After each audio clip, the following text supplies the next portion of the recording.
Hello everybody, thank you so much for joining me today. My name is Alexis. For anybody who doesn't know, welcome if you're new or welcome back if you have been here before. I am the author of A Journey into Truth, Unveiling Life's Secrets for Truth Seekers, and this book talks all about the last 6 years of my life, the adventures I've been on, like going into the jungle and doing ayahuasca, and also some of the life lessons and philosophies I have learned along the way.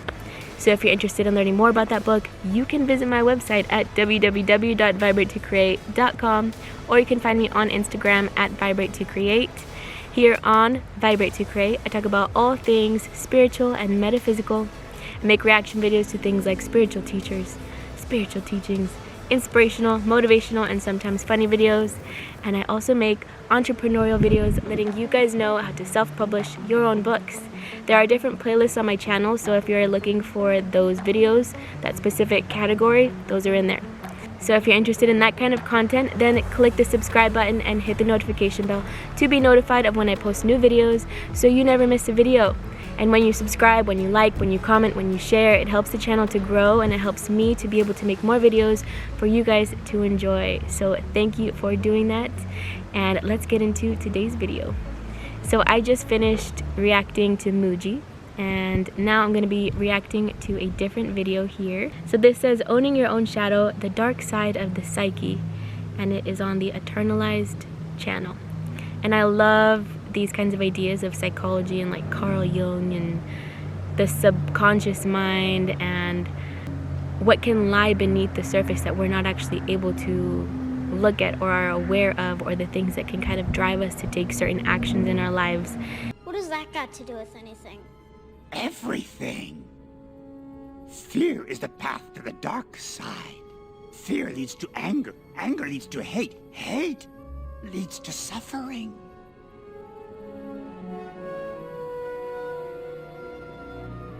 And how to release those kinds of things, and family constellations really dives really deep into this stuff. So I recently saw, this is kind of a side note, but I recently saw a Rob Dyrdek interview, I think it was with Steve-O, and he was talking about how something was going on in his business where he couldn't take any steps forward, and it was just like this really hard moment of it wasn't working out. And so he went to a hypnotherapist, and something happened where they did some kind of work on his career and stuff like that. And then after that specific thing, he knows that it was connected with that because things started to really fall into place in his life. He started to take different actions, and those actions led to bigger and better, more success. And he really attributes it to that specific thing that he did, whatever he worked on in his subconscious mind. The first test he did on me was like, you don't believe you were meant, your subconscious doesn't believe you were meant to be successful. And then lo and behold, we did a handful of sessions, and I've never taken a step backwards, never again in my life. Right. And maybe I was ready. Maybe that was my moment in time. And I was ready to find and regroup, but I had since, took all my friends there. I take my wife there. And the beliefs that maybe were there that he wasn't aware of. So I thought that was very interesting. And so I'm excited to see here what this says about the dark side of the human psyche. Okay. To honor and accept one's own shadow is a profound spiritual discipline. It is whole-making and thus holy, and the most important experience of a lifetime. Ooh, I like that. Robert A. Johnson was an American author and Jungian analyst, a follower of Carl Jung's analytical psychology. At the age of 11, he had a near-death experience in a car crash and was rushed to the hospital. He found that the nothingness, the blackness, was also the ecstatic world. He saw the world golden in visions. When they saved his life and the vision stopped, he could not bear to live. In therapy, he was convinced to live because without the human faculty, he could not see the things which he treasured so much. Robert had a great difficulty with the outer world. At one point he was known as Parsifal, an innocent fool. He experienced many slender threads between life and death during his life. Exploring the inner world helped him tremendously. His encounter with Jung was decisive. He wrote, "Dr. Jung told me to spend most of my time alone, have a separate room in the house to be used for nothing but inner work. Never to join any organization or collectivity. Dr. Jung told me that the unconscious would protect me. give me everything that I needed for my life, and that my one duty was to do my inner work. All else would follow from this. He said it was not the least important whether I accomplished anything outwardly in this life, since my one task was to contribute to the evolution of the collective unconscious. At the age of 54, and feeling lost in his life, Robert visited India alone. After a long and exhausting trip, and having lost his luggage, he went to his hotel and wanted nothing else than to sleep the whole day. He looked outside the window and was struck by the beauty of the sight. He experienced the golden world a second time after many decades. He was given a second chance. If you trust the inner world, it will take care of you. The golden world is there all the time. It is a misconception to think that we produce it or earn it. It is not some other place or time, but a state of consciousness, an experience open to anyone, at any time and at any place. The kingdom of God is within. Robert has published books such as He, Understanding Masculine Psychology, She, Understanding Feminine Psychology, and Owning Your Own Shadow, Understanding the Dark Side of the Psyche, among others. We will be focusing on the third one. In our times, the water of life lies not in the external world, but rather within. The exploration of our inner world is the most important task in our lives. For this, one must go beyond the ego, what we are and know consciously, and delve into the shadow. Robert refers to Jung's early usage of the term, the part of us we fail to see or know, anything that is part of the unconscious. There are many misconceptions regarding the concept of shadow. It is commonly seen as evil, dark, and something to be avoided. However, this is not the case. The shadow is not a detached thing that is not part of oneself, or the embodiment of the devil. It is a part of you. It cannot and should not be avoided, for you will be going against yourself. We all have a shadow walking behind us, both literally and metaphorically. It is the mirror image of ourselves that we cannot see. It represents those aspects that we lack. It has a compensatory role that seeks to restore a wholeness of personality. For instance, the shadow of a criminal would not have murderous impulses, but the opposite: sincerity, relatedness, tenderness, etc. The shadow of a shy person would be assertiveness, commitment, responsibility, etc. By displaying only the pleasant parts and highlights of oneself, and by denying one's emotions and inner feelings, because one wants to, for example, be likable or avoid conflict, one will build resentment that will go directly to the shadow and be projected onto others unconsciously. We must recognize that we are capable of both good and evil. That is the only reality.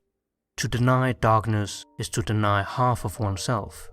With this in mind, most of us strive for a life of goodness, tranquility, and happiness. The shadow is not to be seen as our enemy, but our friend. It contains pure gold, waiting to be integrated into our personality. The shadow only becomes hostile when it is ignored or misunderstood. That is when it takes control of us, because we are not willing to. You can either be led and guided in life by your shadow, or be dragged through life by it, leading to neurotic behavior. It is not good that makes holy, it is the union of both good and evil that gives way to the transcendent. So, how does the shadow originate? Our refused and unacceptable characteristics do not go away. They only collect in the dark corners of our personality. When they have been hidden long enough, they take a life of their own, the shadow life. If it accumulates more energy than our ego, it erupts as an overpowering rage.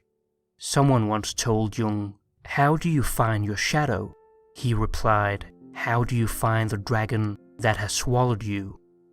By definition, the shadow is a part of you that you don't know.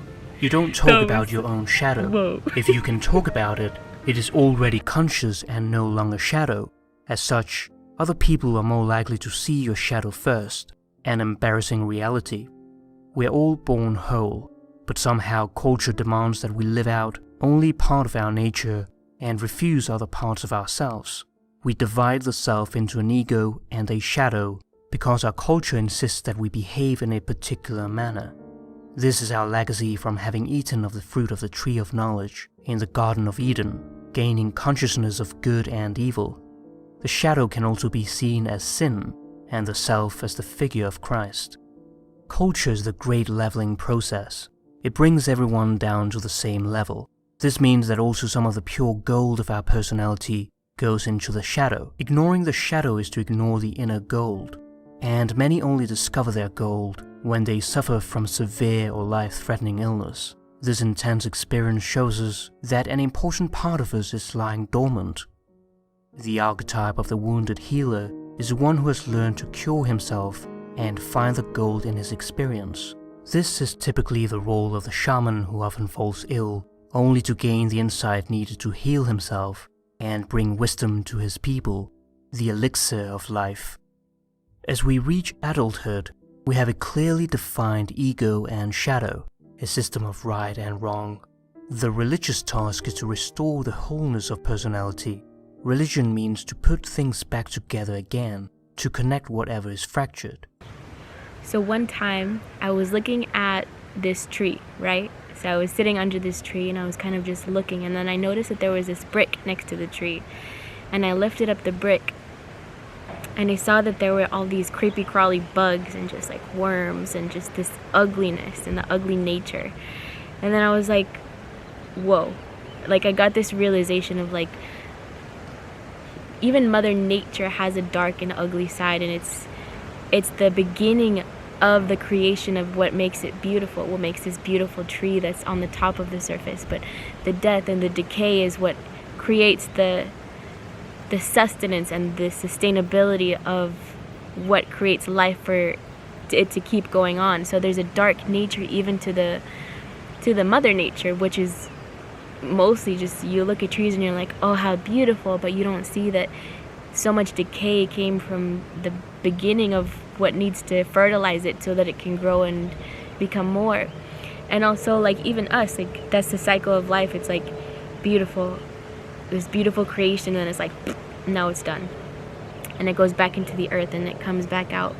And then also the nature of creation of life itself is like, with like what he was saying is, creation ultimately leads to destruction as well, because the beauty of creation and of experiencing this reality also comes with the loss of the life and the loss of whatever came before it. But it also breeds into creating even more. So if you think of like a mother, so when a mother has a child, she's creating life to live on even after she dies on her own. So it's like the nature of the eternal process of evolvement of more and more and more and more, and it's just this beautiful cycle of more, but it also has a destruction that leads to even more beauty.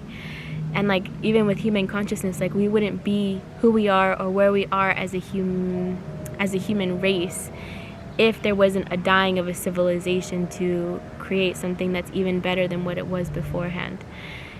And some people might think that's like not a good thought, or it doesn't sound very nice, but I see it as so beautiful. It's like it has to happen, because that's what leads to the beauty and the changing. Like I wouldn't want to live in this body and this form and this lifetime for eternity.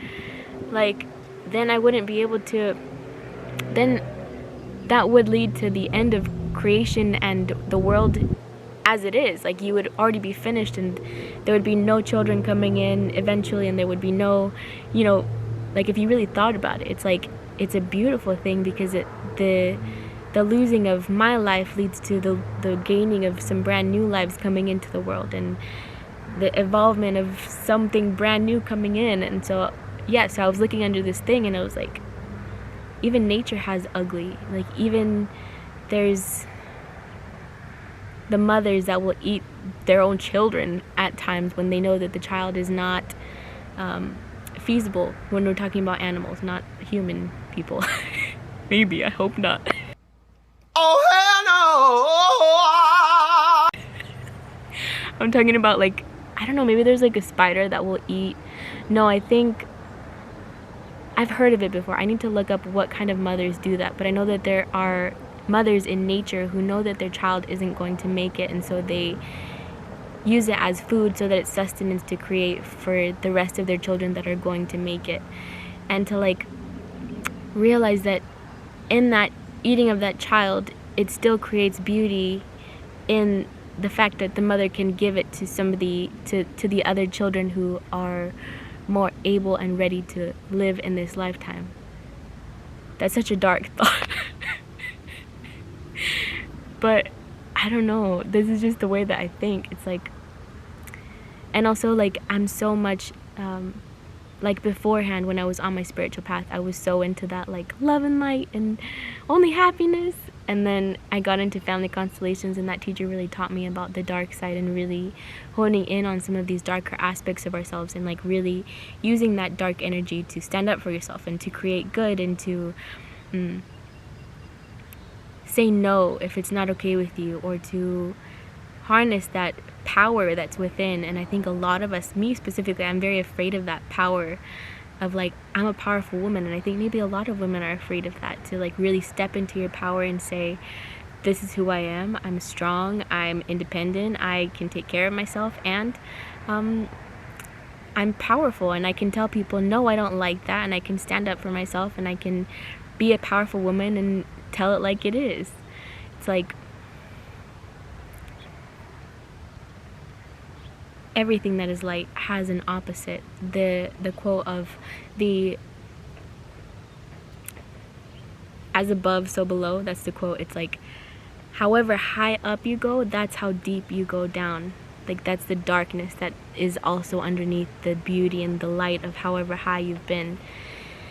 And I completely, like, if I just look at my own life and I'm like, all this dark stuff that I've been through and the dark things that I've experienced in my own psyche and my own mind, and really diving into some of those really dark aspects of like, you know, having addictions and just so much darkness and depression and sadness, and how that led to so much beauty and so much compassion for people who are experiencing that darkness as well, and to create something really good out of something that was really ugly. Like he was talking about the shamans. I'm not calling myself a shaman, I don't think I'm a shaman either, but the shamans in traditional cultures, that they will take the darkness and transmute it and create it into something that's really beautiful. But sometimes it takes an illness for people to really wake up and realize, like, what is the deeper nature that is me? Who am I that is not this form and these things that are around me? And like really like taking the power in the mind and deciding to like be in the driver's seat and to say, okay, even though there is chaos, what can I do, and how can I get out of this, and how do I get back up, and how do I keep walking, and how do I make something really beautiful and good out of this really ugly situation? It's like, and then they create such beautiful things in the world, and they create such beautiful awarenesses in other people, and they can teach beautiful things because they've already been there. And then, you know, it's just beautiful to me, and I love this topic. Okay, let's keep watching. That was a long tangent. Okay. India balances Brahma, the god of creation, with Shiva, the god of destruction, and Vishnu sits in the middle, keeping the opposites together. No one can escape the dark side of life, but we can pay out that dark side intelligently. The balance of light and dark is ultimately possible and bearable. This is one of Jung's great insights, that the ego and the shadow come from the same source and exactly balance each other. To make light is to make shadow. One cannot exist without the other.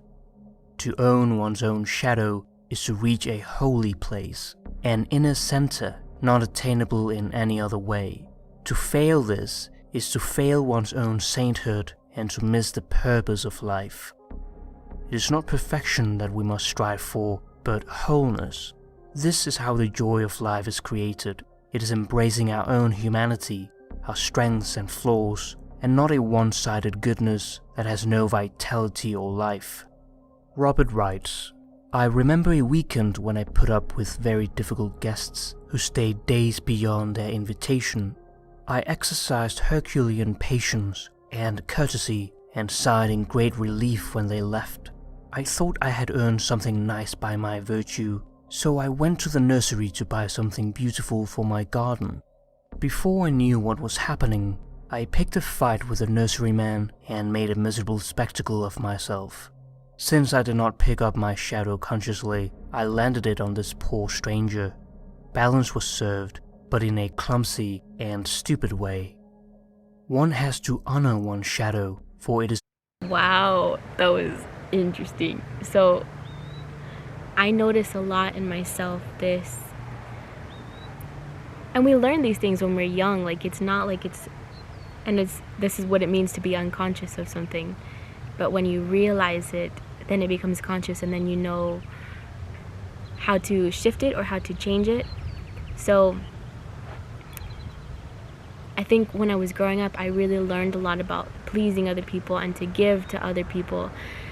And then ultimately what you learn is that when you give so much of yourself to other people and you don't really fill your own cup, it leads to so much resentment of like, but I gave you this. Like, how dare you not give back to me what I gave to you? And it's like, in my book, I have a chapter called Giving and Receiving. And it talks a lot about, like, there's this idea of a pipe. So there's two people on each side of the pipe. Well, there's one person on each side of the pipe, so two people all together. And so let's say one person is throwing a gift down to the other person, and they're like, oh, here's a gift, I just wanted to give it to you. And then the other person's like, oh, thank you so much, I love this gift. When this person, if they're like, but you're not going to give me a gift back, it can be from childhood traumas of like, oh, I had to give so much to the people around me and I never got anything back. And so this seemingly it's like, oh, I'm a selfless person and I give. But actually it's a selfish thing, because it's like I give so that I can get something back. It's a way that we learned to get what we wanted. And all of us do it. We do it unconsciously. That's why it's called a shadow. It's I give, and then in your mind you think, oh, I'm just giving. And I'm such a good person because I give so much. And then you realize, oh, I'm actually being very selfish. And it's like a childlike thing because I'm giving, but I'm also expecting something back. And when they don't reciprocate or give it to me in the way that I thought that they should, really what that is saying is I'm selfish and I'm looking for someone to give me what I wanted. And I notice it in myself too. Like, it's something that's really we have to work on and become more aware of, and then also decide to shift. Everybody has things that they're working on. Nobody is a fully pure and finished person who has no flaws or is, perfect. But one must not push it onto someone else. The shadow will claim its dues in some form, intelligent or stupid. Projection is always easier than assimilation. It is only possible to do one's best and live a decent, civilized life if we acknowledge this other dimension of reality. We all have the potential for evil. That is what unites all of us. Those who deny this are often those who fall prey to their own shadow. To refuse the dark side of one's nature is to store up or accumulate the darkness. This is later expressed as a black mood, psychosomatic illness, or unconsciously inspired accidents.